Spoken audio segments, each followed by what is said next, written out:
All right. Okay. And so I guess if we've made 2 episodes, then that means that it's official. We're like really a vodcast or something. I thought it was when it was like on Facebook, then it's official. Well, we've been on Facebook before we had the vodcast, so that kind of means that it must be okay, right? It was a relationship joke. Ah. I'm sorry. That's all right. I've been in a relationship for far too long. I don't understand these sorts of things. All right. Anyway, let's get on with this sort of crappy thing before we wrap it on for I don't know an hour. Yeah. We're gonna try and keep this one a little bit shorter. A little bit. Yeah. So breeze through this real quick. What coffees have you been drinking? All the coffees. In fact, today I've had probably more coffee than I was really meant to have. I was over at a coffee comp judging some people, and it was actually good fun. It's always good fun having people trying their best, and other than that, I've been doing a couple of cuppings and going over to Normcore just opened up another new cafe. So yeah, we've had a bit of a rush of new cafes in Sydney of late, and I've got a funny feeling that that's going to continue. So, yay! No. What about yourself? So I've been in China last week. China? Yes. No, it was a lot of fun. This is my second time going over there to judge. Okay, so that was obviously like planned in advance and like something that you had months of preparation for? Last time it was. Oh, okay. This time I found out Thursday night that they wanted me there on the Saturday morning. So, no, it's actually, I really enjoy being the reliable one. I've got a 10-year visa to China, so... I've got a funny feeling you'll be going back there a few more times. I really hope so. Actually, I have a lot of fun over there. Their competition culture is evolving, and has been evolving. And the more recognition they get, the more... it's good. It's been a lot of fun. So, I had some interesting coffees. They had there were 23 competitors. And, okay. Is that bigger than last time, or? Actually, I wasn't there for the last barista comp. Last time I was there, it was for the brewers comp. Okay. And there were probably only 17 competitors for that one. This is a comp that this is the 5th time they've run the Fushan Cup. I think it's been getting a little bit bigger every year. And no, it's been good. There were 10 international competitors. So we had 3 Australians, although there were 3 Australians that had come here from different places. So we had Yanina from Anna. Okay, yeah. And they had her representing Argentina. Of course. Well, hey, why not? The accent fits. And we had... Tilly from up north. Yeah. She was actually the only one who was down as from Australia, and Ben from St. Ali. And they had him representing the UK. So we had the UK. I know. And who says Australia's not multicultural? So how'd they go? Actually, our Aussies did really well. Tilly came 3rd, and Yanina came 6th. Okay. I remember I was one of her judges in the Opens this year at Nationals. Yeah, she's Yanina's great. Actually, all the competitors were great. We made a lot of good friends. Actually, you know what? This is another chance that I should have been able to judge Yanina, and I just didn't get a chance to. I've been in like 5 comps with her where she's been competing and I've been judging, and I said, well, you'd probably be biased anyway, right? No, of course not. Sorry, professional judge. Professional. No, it was really cool. Actually, the other thing that I thought was really cool is, do you know the prizes they give for these Chinese competitions? Plasma TVs? No, they're coffee-related prizes, but I mean, like, in terms of cash, Tilly came 3rd. She got, like, over $4,000. Yeah.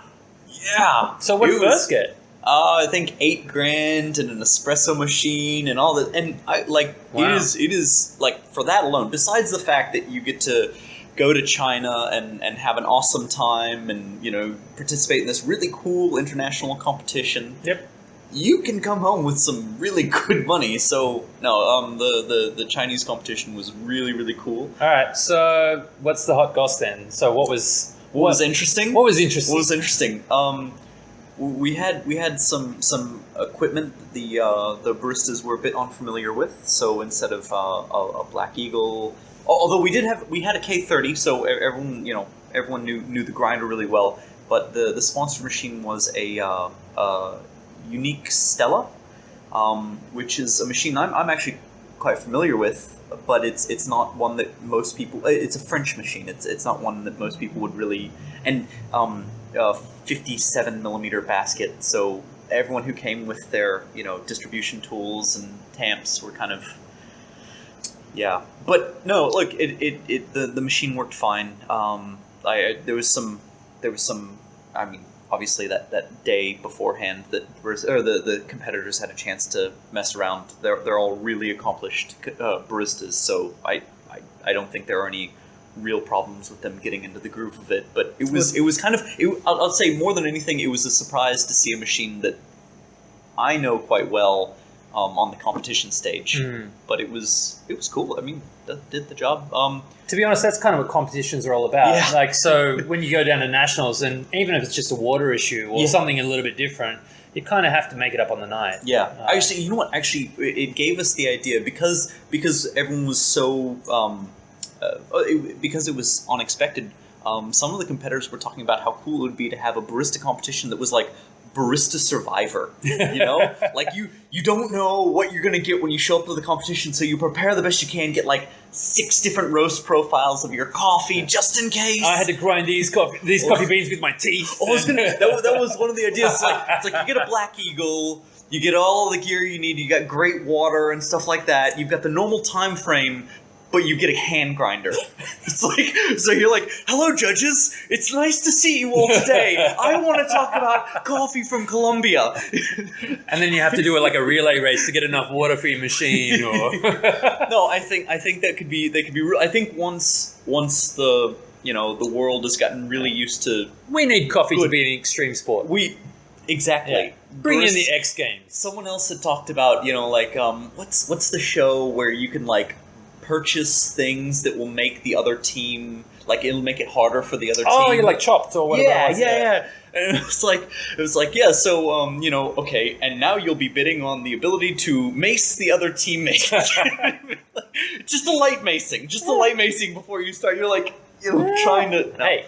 Yeah. Anyway, I think that'd be fun. Anyway, sorry. So that has nothing to do with the China comp. No. It was just more along the lines. So other than the machine, was there anything else that stood out as something a little bit different, or no? So like I said, there were, and then you said with everything, water quality is something that drives me insane. No matter what competition we go to, there's guidelines in the rules and regulations. Actually, although for Brewers Cup, there's definitely guidelines, but they're not very specific. They say, offhand, it's like 115 parts per million total hardness. But that can mean anything. Yeah. I really think there ought to be something really specific. So it's like 60 parts per million magnesium, 15 parts per million calcium. Like a really specific water profile, so that when you're practicing at home with the exact coffee that you're going to be using in the competition and the exact machine that you're going to be using in the competition, the exact grinder, you should be able to have the water as well. Because and then you can just get a water sponsor to make lots of money selling these kits to everyone, so they could have competition water. Maybe I need to get into the water business. Yeah. No, anyway, like with everything, there are all kinds of little problems that happen on the day or beforehand. Some of them were kind of weird and out of our control, like the flat tire on the bus and the rainstorm and stuff. But no, you know what? Hey, we had a rainstorm in Sydney. I heard. I saw pictures, and then when I came back, I live on Coleroy Beach. There was no Coleroy Beach. There was no Coleroy Beach. Yeah. It was interesting, but no. Seriously, the competition in China, we had a lot of fun. We all made a bunch of new friends. It was a really awesome experience, and I'll be doing a blog post pretty soon that'll have photos and stuff like that. But yeah, cool. Sounds great. What else? So So anyway, you just got back from that, and Yep. I guess the next big thing, speaking of comps, would be the WBC. WBC, yeah. So that's starting in pretty much exactly 1 week, right? Yeah. So 1 week out, it's kind of funny. It came up a lot faster than I really thought it was. Like it's 3 weeks out, 4 weeks out, and now suddenly it's on us. Yep. So we've already done quite a bit of work on the website to put up comp pages for a few of the competitors. I'm going to go through the next week and finish that off so that we can get, I guess, information for... Look, I'm putting it a different way. All of these people who are going to be competing are their nation's best barista. And so hopefully they're all going to be bringing something interesting that we can all learn from. And Unique. Well, yeah, and effectively what they're doing is they're providing information that will impact coffee making for at least the next year. Yeah. So what we're hoping to do is to on the blog put up information like a summary of what they've done, what they've brought, what coffee they're using, that sort of thing, as well as links to the live streams and pretty much any information that we can get for them. At least if we can provide you with enough information for each competitor to decide whether or not you want to see their entire routine. Yeah, absolutely. Yeah, and the other thing is, for anyone who does have a Twitter account, so we've got links there so you can tweet your support to them during the presentation, Instagram feeds. So we're putting up as much information as we can get there. Mm-hmm. So yeah, it should be pretty good. No, it'll be very exciting. Bye. Recognition. Shout out to Paul Asquith. Bye, Paul. Hi. All right. So apart from that, so we've got the comp pages up, and we've also got links to all of the competitors' times. So they're all in GMT +1, I think it is. But all of the links are such that it's on the Google shared calendar, so that no matter where you are, it will zone out to your time. So I think most of the competitions start about 5 p.m. Australian times, Australian Eastern Standard Time, and we'll go through. I believe Hugh Kelly is starting about maybe 12:30. Yeah, something like that on day one. But so he's worth representing Australia. He's worth staying up for, right? Yeah. To be honest, what we need to do is hire out some sort of a pub and drink and have coffee at the same time. We should get on that. That sounds like a lot. But we don't want to do a live stream of that because that might get weird. No. The live stream is of coffee. Oh yeah. Anyway, that aside, that is of course on the Google Calendar notifications, and as are other events. So another one that's coming up, it's probably about a month away now, is Aroma Festival. Yeah. Which is always just a lot of fun and. Rocks. Yeah. Well, it is. It's a great time for people who are not necessarily in the coffee industry to get out. And I know Aska's running a bunch of workshops leading up to that. I'm actually running a couple of those with Paul Asquith. We're doing coffee appreciation and alternative brewing courses. But there's going to be latte art. There'll be some roasters cupping. There'll be a bunch of information for for everyone. The coffee appreciation is probably more for the people who haven't been in the industry as long, or people who aren't in the industry just really like coffee. The alternative brewing, the course that Paul and I are putting together, will be good for anyone who just wants to bring your pour sock over no socks. No socks. And this time through a t-shirt. Oh, no, that's survival brewing, which again would be cool, right up there with the survival barista comps. Here's the coffee. You can only brew coffee with what you've got on your body. Oh. Yeah, anyway, moving on. No, you've got something there. But so it's going to be a great event to come and check out, and of course we're going to be needing volunteers for that. Yes, absolutely. So Aska is probably the best place to put your information in. Info@Aska, so aasca.com. Yep. Is the email address to shoot through to, or just .com. Yeah. Not .au. Yeah. Or look, if that's too hard, look us up on Instagram or Twitter, and I'm sure we can pass on the details. Being that we're both on the New South Wales committee, makes it convenient. Yeah. We're here to serve. And so finally, I guess I got a semi-confirmed date. I think it's pretty locked in, but the 26th and 27th of November is going to be when the New South Wales Barista Competition. It'll definitely be late November. But, yes. I'm 99% sure that it's going to be the 26th and 27th, but it hasn't officially been announced. I think that's coming on later this week. Oh, but we get to be like... So you heard it here first. Oh, God. But yes, you heard it here first. All right. Okay, well, I guess what we need to do next is maybe brew some coffee. Yes. Fun little experiment. We're going to do Man Against the Machine. Right? You can kind of see we've got this lovely Seraphin Brewer by Curtis. And we're going to do a couple of experiments on... we're going to do a couple of experiments between that and hand brewing. And see the major differences and see if we can compensate for the difference and see how close we can get. All right, let's get to it. All right, great.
And again, we're caffeinated. And tonight, what do we get into, Will? Speaking of Paul earlier on, I have a lovely Tanzania roasted just upstairs. And the Tanzania Livingstone. Dr. Livingstone? Perhaps, yeah. Except that wasn't Tanzania, that was... Yeah, keep going. Let's go. Anyway, so we had some interesting results. I think we have a visual representation of how it kind of ended up. So here's what's left over of the best of the hand brew that I did. Yeah. And, but both of these, what we ended up doing is on the Barazza Forte. We did at 5. So it's got the ceramic burrs in. So we tried it on 5, 6, and 7 just to give us a baseline of the difference in those grind settings. Yeah, and even just with the hand brews, there was quite a significant difference. Absolutely. Like I said, kept everything else exactly the same. So 36 grams in, 600 grams out. Aiming for just over 5 minutes. The first one at setting 5 came in 6:20, which is definitely over 5 minutes. So you hit the no anyway. Yeah, shut up. The second one was 6 minutes, and the third one was about 5:30. And actually, it was the 6-minute 21 that you liked the best. Yeah, it started off a little bit like it was maybe over extracted. It seemed like that, but then again, it's also a 5-minute brew time for 600, like for that Chemex recipe is like a generalized thing. Yeah. Like Tanzania, pretty small little high density coffee. Yeah, it's even smaller when you grind it. Yeah. No. Okay. Yep. But it's it makes sense that it required a bit of oomph to get it out. Although that being said, we kept all the other variables as close to being the same as we could. We used the same grinder for all of the tests. Water was set at 95 degrees for all of the hand brew, and 94 was what it said on the screen for the Seraphin. Yeah. Which we're questioning a little bit after. So yeah, to get to the results, we can talk about what we thought afterwards.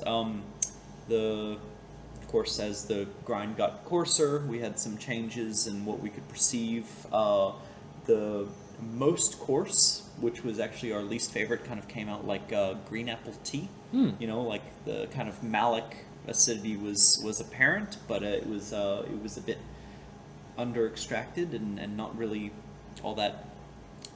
Yeah, it missed a lot of the Appetizing. juiciness. Yeah. And it was kind of funny that it transitioned to red apples in the second one. So it's still the malic acidity. I would say yeah. It's definitely we know what family this one falls into, or we could actually probably even guess the maturation time of this coffee, because malic's normally a 9-month roundabout. Anyway, Yeah. but Geek. sorry. I'm not sorry. Yeah. No. Keep going. Anyway, so yeah, the middle one was the acidity was a little bit nicer, but it still lacked a lot of the body. And then of course the finest grind setting, the number 5, which is what I normally grind it on if I'm doing a Chemex, was really quite nice. As it cooled down, you got some of those more complex, nice body. It was actually pretty good coffee. Like I said, this is what's left, and that was really, we only left that to show you, and now All class. Gone. Yep, nice. Nice. Actually, no, seriously, nice coffee. Now to compare that to what was left over from the Seraphim. Okay, so that's what we didn't drink out of the Seraphim, which you'll see is almost all of it. Yeah. Though that was the second time we brewed it. So the first time it was really quite interesting. So watching it brew, it looked like it was falling heavy rain. So we were expecting a really over-extracted coffee. Yeah. And the first time, it didn't do that at all. No, the first time it looks like this violent kind of agitated extraction, but it appears to have missed a lot of the coffee, because when we opened it up at the end of it, and I'm picking through the coffee grounds, there was still a pretty big patch of dry coffee. Yeah. So the second time we did it, Not really the same problem. we agitated it yourself. Yeah, So we took out the machine element, but and then it was, it did the over-extracted part that we thought it was going to do in the first place. and it was one of those things that like if you try really hard, you get just like a touch of chlorogenic acid when in the hand brew. Like if you're really looking for it, Especially in the what was it, number 7? yeah, I was gonna say especially in the number 7. With the Seraphim brew, it was right there in your face, kind of unmistakable, and Yeah, if you were doing a Q graders course and you wanted to taste it, that's pretty good example. Pretty good example. Pretty good example. So, I still feel like further testing is required. I think. We didn't even talk about the other thing is, we with the temperature testing equipment that we had available to us, we were trying to test water temperatures coming out of the Seraphim, and I was marking it at about 86 degrees. So I want to get down here with some slightly better temperature testing gear, maybe make some modifications to where the boiler is set on it. By the way, the Seraphim, if we can see, yes, all you can see are these big shower heads. Underneath is a unit that's about the same size as a 2-group espresso machine boiler. It's all pretty with LED lights and laser cut. It's beautiful. I have no doubt that it's got a PID and it's testing the water temperature, because it is a rather complex device. I just have a feeling that the temperature offset between the boiler and the group head is maybe a bit more than expected, and So in summary, more coffee is good coffee, and more testing required. More testing is required. Probably not going to be next week's, but we'll come back to it at a later date. But this is a really interesting man against machine test. Yeah. I enjoyed it tremendously. To be honest, it's probably one of the better Bellaroma coffees that I've had of late. So nice. Well, have you tried the Gucci? Doesn't ring a bell. There's some good ones coming in. Yeah, I'm sure we'll get to that. Okay, well, anyway, we'll draw that to a close for this vodcast. I guess it goes without saying that we're not going to be able to do these things without support from the community. These lovely things and all the technology that goes along with it does cost a little bit of money. So while the websites continue to provide you a spot for news and the calendar and the WBC stuff that we're going to be doing, and the links and the upcoming events and all that other stuff, it does require a little bit of support. So we've got a couple of different ways that you can do that. We can do that via Patreon, which you can find on the website. Basically what that is it's a value for value model. If you find any value in what you hear on the vodcast or the website or pretty much anything else that we do, you get to choose how much you think it's worth and then support us that way. Of course, we also have t-shirts and other swag that we're in process of creating. T-shirt's going to be awesome. But it's early days. But hopefully we'll be able to get enough to get a proper camera and maybe a proper microphone and who knows. I mean, unless you really like the current sound quality. Yeah, it's up to you. Really, it's really up to you. I look better in real life. And anyway, so you can also follow us on Instagram or Twitter at CoffeeHunt_AU, or subscribe to the YouTube channel. Will, where's the best place to get in touch with you? Here, Bellaroma. Okay, so if you happen to be here at Bellaroma, say hi to Will. Otherwise, you can also find me online at Bitter Bliss or on Twitter at Fridley. I don't really have a Twitter account. Yeah, they've got a word for that. It's called Luddite. Yes, that's me. Yeah. Anyway. Oh, wait, I'm not. Is that exclusively people who are afraid of technology, or just people who are? No, whatever. Yeah. Anyway, pitchforks and Amish yo. Oh. And on that note, I think Will's had entirely too much coffee, so we'll call it a night and catch you next time. Okay, 2.